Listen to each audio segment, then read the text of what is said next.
Bonsoir les amis.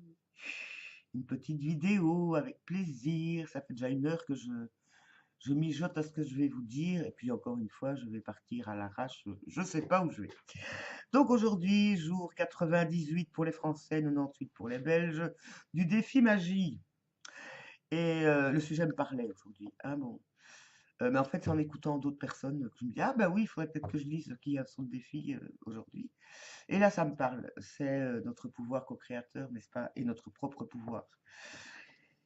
Et bon, par rapport à ce que j'ai un peu communiqué dans les dernières vidéos, notamment à la pleine lune, là où j'étais comme une vraie pile électrique et assez fébrile, bon, tout ça s'est calmé, hein. Bon, il était temps parce que là, je perdais un peu le fil. Je me suis rendu compte qu'autour de moi, énormément, enfin, pas mal de gens ont été chamboulés, que des choses se sont accélérées aussi, des gens qui hésitaient à prendre des décisions, voilà, enfin à avancer tout d'un coup, ouah, ils sont partis comme des flèches, notamment des gens proches de moi, donc, mais plutôt positives dans l'absolu, mais avec des turbulences, quoi.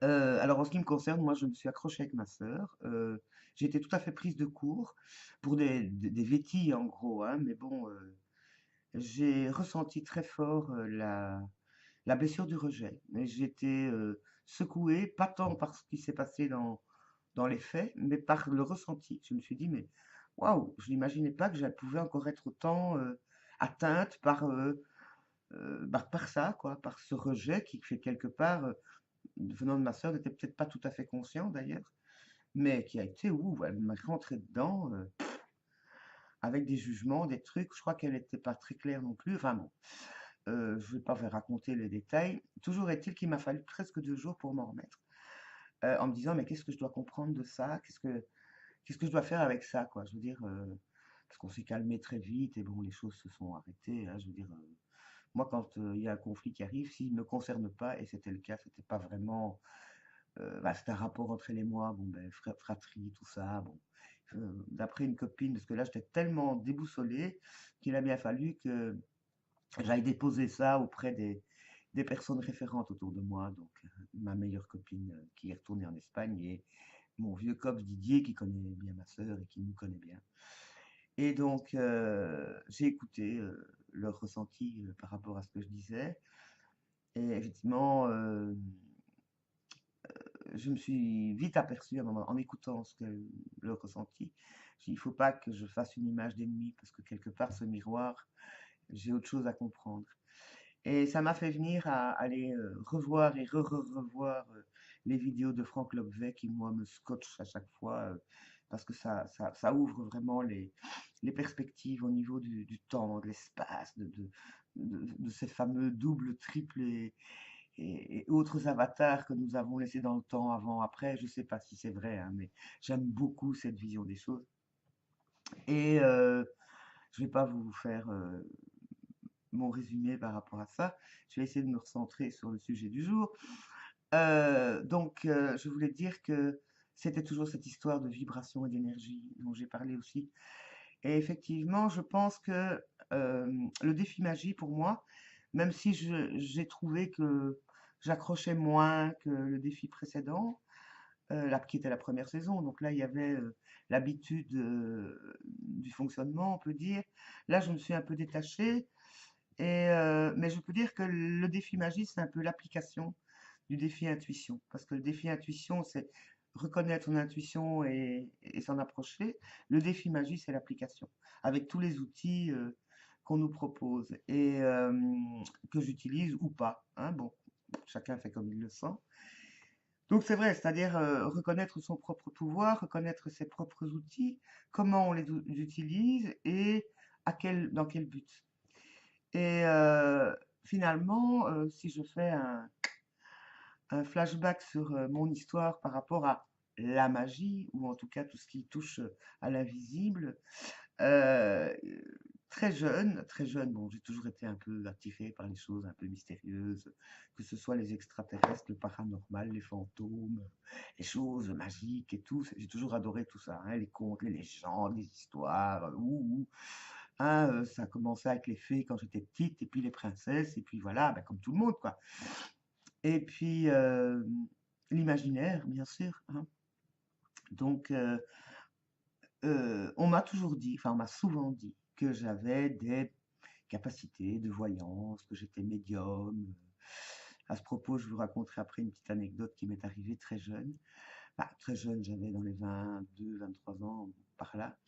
Euh, mais donc, j'ai eu très peur. Enfin, j'ai toujours refusé cette image. Tu es médium, tu es voyant, tu as des pouvoirs. Voilà.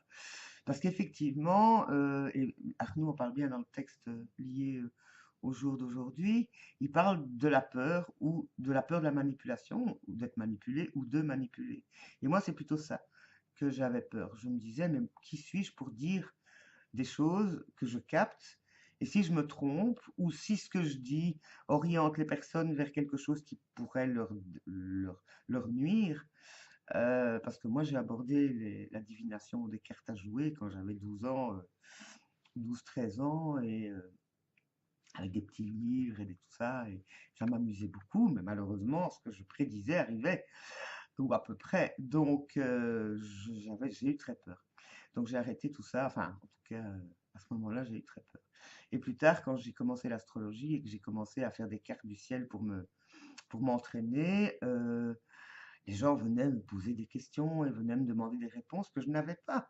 Parce que l'astrologie, elle n'est pas faite pour ça. Enfin, je veux dire, de premier abord, les gens confondent voyance, études, enfin bon, parce que l'astrologie, c'est pas forcément de la voyance. Ça peut être un support pour la voyance, par contre.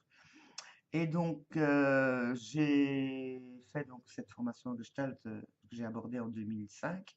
Et avant ça, avec le même formateur, j'ai fait 3 mois d'initiation au tarot de Marseille à but thérapeutique et non divinatoire. Et donc, j'ai apprivoisé le tarot de Marseille, qui est extrêmement puissant, qui m'a, moi, beaucoup aidé dans les moments difficiles à l'époque. Aujourd'hui, je le connais peut-être un peu trop bien, et c'est-à-dire que il est très utile, je peux très bien faire les cartes pour quelqu'un, mais pour moi, ça fonctionne plus trop, parce que les cartes me disent soit ce que j'ai envie d'entendre, soit se fiche de ma tête. Donc voilà, je dois utiliser d'autres médiums pour essayer de savoir et pour avoir des réponses. Et en fait, la meilleure réponse que je peux avoir, c'est celle qui vient comme ça. Et donc, c'est plutôt l'intuition. Par contre, effectivement, je pense que mon pouvoir de co-création aussi, c'est de sentir chez l'autre. Et le canal, c'est mon empathie. C'est-à-dire que et ça, je le mesure sur le site du défi. Je vois une vidéo, j'écoute ce que la personne dit, mais ce que je ressens par rapport à ce que la personne me dit n'est pas uniquement le langage. Il y a l'attitude physique, il y a le son de la voix, il y a, il y a plein de choses que je ne peux pas dire avec des mots qui font qu'à l'intérieur, j'ai l'impression de savoir ce qui est. Et parfois, j'ai envie de donner un. Enfin, je donne mon avis, parfois j'interviens ou je donne fais un commentaire. Et parfois aussi, je me dis, mais Hélène, qui es-tu pour donner ton commentaire? Mais c'est vrai que dans le défi, c'est un peu induit, hein, comme on échange nos impressions, nos inspirations et tout ça. Et donc, et j'ai beaucoup de plaisir à faire ça. Le danger, et je le ressens encore, et ça revient à la petite accrochage que j'ai avec ma sœur, c'est que ces énergies, donc ça voudrait dire que enfin que nous, en tout cas les personnes du défi et qui sont conscients ou qui essayent d'être en conscience, notre vibration s'élève. Et donc l'énergie que nous dégageons est de plus en plus vaste. Je ne vais pas dire qu'elle est plus puissante, mais peut-être elle est plus puissante, mais aussi elle est plus vaste. Donc on dirait que nos antennes, moi j'appelle ça mes antennes, se sont élargies et renforcées par nos pratiques, par notre attention à ce qui est, simplement. Donc il ne faut pas aller chercher forcément les guides, les fées et tout ça. Bon, c'est un langage aussi. Euh, donc voilà, moi je parle volontiers des fées, des anges, des guides, mais pour moi c'est une énergie. Donc Franck Lobvet parle de fréquence, il dit on peut parler de dragon, on peut parler de ci, de ça. C'est vrai, mais pour lui, c'est un peu comme si on tournait les fréquences d'un poste de radio. Et ça me plaît assez bien, cette vision-là. Donc voilà, donc on est sur une autre fréquence que certains et ça devient presque naturel. Je veux dire, on va tout de suite vers les personnes dont les fréquences vibrent en harmonie avec nous. Et donc, il y a quelques jours, on parlait des familles d'âmes, et je pense que c'est un peu ça. Et là, dernièrement, je l'ai encore vu par rapport à ma fameuse horloge qui fait le buzz sur Facebook dans les groupes des polyméristes. Fier que je suis. Bon, maintenant, on passe à autre chose, hein, je l'ai déjà oublié. Mais donc, la personne qui m'a commandé cette horloge, quelqu'un que je connais pas, par le biais d'autres amis, qui m'a donc sollicité, les choses se sont très bien passées. Elle est enchantée, elle m'a payé, tout va bien. Mais maintenant, elle me lâche plus, quoi. Elle me rappelle, elle me dit bonjour, elle me fait des compliments, elle me caresse dans le sens du poil. Et j'ai envie de mordre. Et je ne sais pas pourquoi. Et enfin, je ne sais pas pourquoi. Il me semble que c'est quelqu'un qui a besoin peut-être d'attention ou de renfort. Enfin, je veux dire, qui a besoin peut-être d'être renforcé énergétiquement. Ou qui, voilà, ou de se montrer, ou d'être visible. Ou... Donc voilà, j'en sais rien. Mais j'ai pas envie, quoi. Pourquoi? Je ne sais pas. Je ne sais pas. Et bon, mais mon intuition me dit, reste à distance. Alors que je suis quelqu'un d'extrêmement convivial, c'est-à-dire que je suis ouverte à des nouvelles personnes, à des nouvelles rencontres, et j'arrête pas de penser à cette rencontre co-créa du mois de mai, de mon anniversaire, n'est-ce pas? Et je suis en train de pétiller d'avance. À l'avant, enfin oui, à l'avance, et j'essaie de ne pas me projeter en disant il va se passer ça, il va se passer ça. Je ne veux pas savoir. La seule chose, c'est que je dois arriver à monter dans cet avion, et voilà, c'est tout. Une fois que je serai dans l'avion, le reste, aventure. Voilà, donc le pouvoir, n'est-ce pas? Ah, donc petite anecdote par rapport au savoir magique. Quand j'étais très jeune, chez une amie, un jour, j'ai rencontré, enfin, elle connaissait, je ne sais pas si elle le connaissait bien, un hypnotiseur, mais c'était donc quelqu'un d'assez sympathique.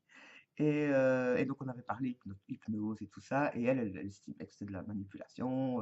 Elle avait très peur qu'il lui saute dessus, peut-être pendant l'hypnose. Il paraît que ça existe, hein.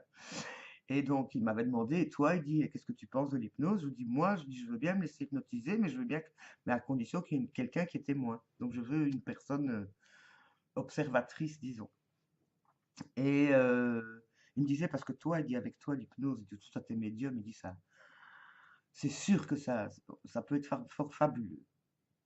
Ah bon? Et il me dit, mais si tu veux, on fait un exercice de test de télépathie, je suis sûr que tu es télépathe. Bon, donc j'ai accepté, ça c'était là, mais c'était de façon conviviale, hein, donc il y avait pas d'ambition, c'était pas dans un cadre professionnel, c'était vraiment comme ça. Et donc l'exercice consistait à ce que dans un jeu de cartes à jouer, je choisisse une carte. Lui il prenait 5 cartes, il les mettait donc et il insérait la carte que j'avais choisie, hein, donc voilà. Il la mettait donc devant lui et il ouvrait le jeu et devant lui et moi j'étais en face et je devais deviner où se trouvait ma carte, la carte que j'avais choisie. Alors c'était assez bizarre parce qu'au début, pouf, je mettais un peu au hasard. Et bon, il me disait, il faut que tu te concentres, ferme les yeux, essaye de visualiser le jeu à l'endroit, quoi, donc face à lui. Et ça s'est passé. C'est-à-dire qu'à un moment donné, effectivement, je voyais le jeu, mais une fraction de seconde, et puis j'ouvrais les yeux et je mettais le doigt sur la carte, mais je n'arrivais pas à faire le miroir. Donc je positionnais la carte au bon endroit, mais en miroir. Et donc au bout de...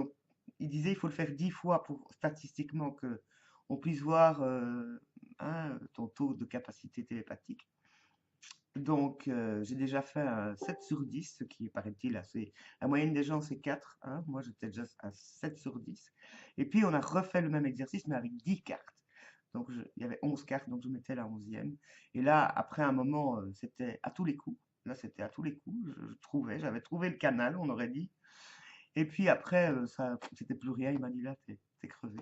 Mais il me disait, ça vaudrait la peine d'entraîner. Mais moi aussi, là, j'avais très peur d'être manipulé ou dominé ou mené. Voilà. Donc, je n'ai pas poursuivi ce genre d'expérience. Et c'est un beau souvenir. Alors, j'espère que vous, ça va bien, que les vagues énergétiques, parce qu'il paraît qu'il y a eu une grosse éruption solaire et que c'est pour ça que plein de gens sont déstabilisé. Moi, hier et aujourd'hui, je me suis sentie un peu fatiguée et je ne sais pas pourquoi. Je suis un peu absente là pour le moment. Je chipote, je fais rien de terrible. Voilà, un peu d'intendance. Il fait beau mais froid, donc pas envie de sortir. J'ai dû rentrer toutes mes plantes parce que, enfin les plantes exotiques bien sûr, parce qu'elles avaient froid. Donc on va attendre le soleil. J'espère que chez vous il est là, enfin et à l'intérieur et à l'extérieur.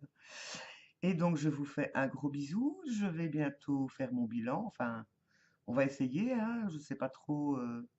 Je vais un peu méditer là-dessus. Je vous aime. Je pense beaucoup à vous et je reviens bientôt. Bisous.